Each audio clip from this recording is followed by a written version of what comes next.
那再来呢，我就是要了解一下 Vicky 呢，她在这边经营这个商店是有经过什么样的过程呢，才会经营到目前的结果？好，我们来请教 Vicky。好. Nag-start po ako dito sa business na ito. My husband don't want me to do that business because he say that I'm not good enough to speak Chinese. Hindi daw ako marunong mag-Chinese, baka hindi mag-click yung business. Pero sinabi ko po sa kanya, business na ito hindi naman lahat kailangan Chinese.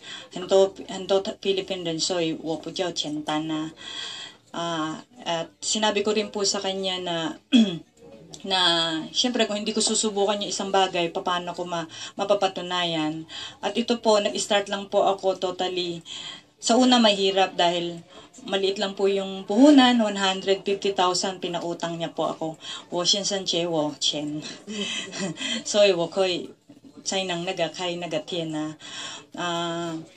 First time ko pong mag-business dito sa Wonwon na siyempre hilig ko po, nai-enjoy po ako kahit maliit naman yung nagiging kita ko sa una. Siyempre gano'n naman po sa una. Kai su tangran po jiao nan na. Kasi naga man na nagdadagdag na po ako ng mga iba't ibang klaseng paninda dahil yun po yung mga hilig ng mga Pilipino. Hanggang sa napalago po ko po siya, natulungan ko po yung ibang mga Pilipino din dito magpa-part-time.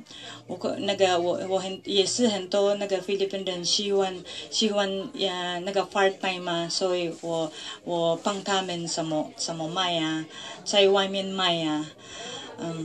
Hayo saka naisipan ko po na magdagdag nga ng another business. Ito nga po yung Royal dahil nung una po mga bags lang, damit ang paninda ko. Pero nung nakita ko po kasi yung maganda yung business ng Royal, yun na po yung dinagdag ko. Ito pong mga products po ng Royal namin is nanggagaling po sa Pilipinas. Chong Philippine Light, naga-Royal.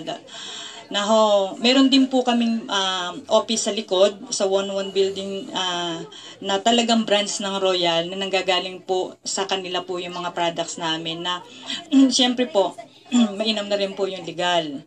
So ito po yung talaga na naisipan namin na nagawin na ituloy-tuloy.